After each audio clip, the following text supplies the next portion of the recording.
আসসালামু আলাইকুম প্রিয় দর্শক, কেমন আছেন আপনারা? চলে আসলাম ছোট্ট একটি ভিডিও নিয়ে, আমার নিজ গ্রামের একটি ভিডিও।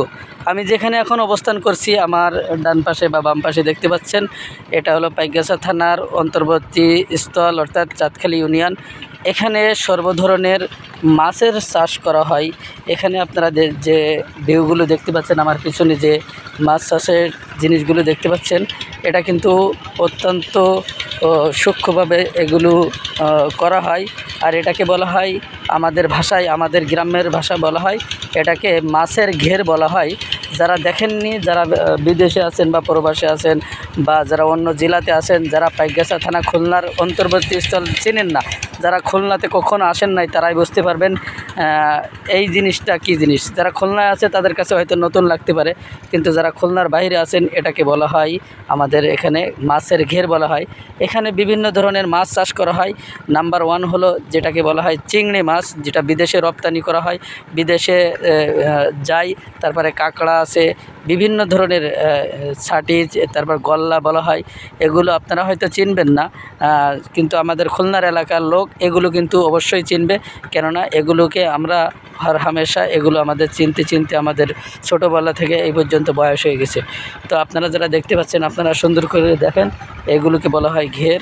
আর আপনাদেরকে যদি দেখাই, আসলে সূর্যটা আমার মুখে লাগছে, যার কারণে আপনাদেরকে ভিউটা সুন্দরভাবে দেখাতে পাচ্ছি না। এদিকে যখন যাচ্ছি তখন সূর্যটা আমার মুখে লেগে যাচ্ছে, আর এভাবে যখন আসছে তখন ভিডিওটা অনেক ক্লিয়ার হচ্ছে, কেননা এদিক থেকে সূর্য আসছে।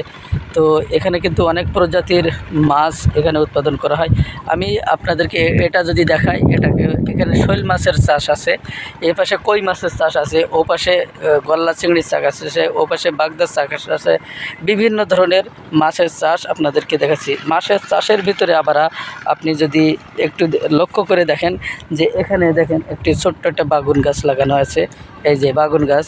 আবার এদিকে নিম গাছ লাগানো আছে। বিভিন্ন ধরনের তরকারি এখান থেকে উৎপন্ন করা যায়, কেননা এখানে এত সুন্দর একটা ভিউ এবং এত সুন্দর একটা জায়গা, এখানে যা লাগাবেন তাই হবে। আপনারা যদি ঘুরতে আসেন, কেউ অবশ্যই খুলনা জেলাতে আসবেন এবং মাছের ঘেরগুলো দেখার জন্য চেষ্টা করবেন, কেননা সেখানে অনেক প্রজাতির মাছ এখানে দেওয়া হয়। আর যদি কেউ সুন্দরবন আসতে চান, আমি আপনাদেরকে যদি দেখাই, আমার আঙ্গুলের ইশারায় যে গ্রামগুলো দেখা যাচ্ছে, ওদিকে কিন্তু সুন্দরবন এলাকা। আমার বাড়ি থেকে কিন্তু এই যে ভিডিওটা করছি, এখান থেকে সুন্দরবন অনলি 20 কিলো।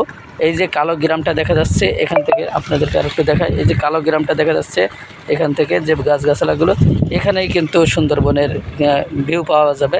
ওখানে গেলে আপনারা সুন্দরবন দেখতে পাবেন।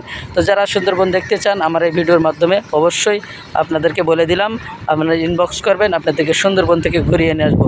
আর এই যে ছোটো ছোটো ঘরগুলো দেখতে পাচ্ছেন, এই ঘরগুলোতে কী করা হয়? এই ঘরগুলোতে রাতে পাহারা দেওয়া হয়, কেননা এখানে তো মাছ উৎপন্ন করা হয়, এখানে মাছ তৈরি, মাছের খামার, মানুষ মাছ চুরি করে অনেকেই, এজন্য এটাকে কী করা হয়, এই যে এটাকে চৌকি দেওয়া হয়। তো ভিডিওর মাধ্যমে আপনাদেরকে তুলে ধরার জন্য চেষ্টা করলাম, যে যেখানে আছেন অবশ্যই ভিডিওটিতে উপভোগ করবেন ইনশাল্লাহ।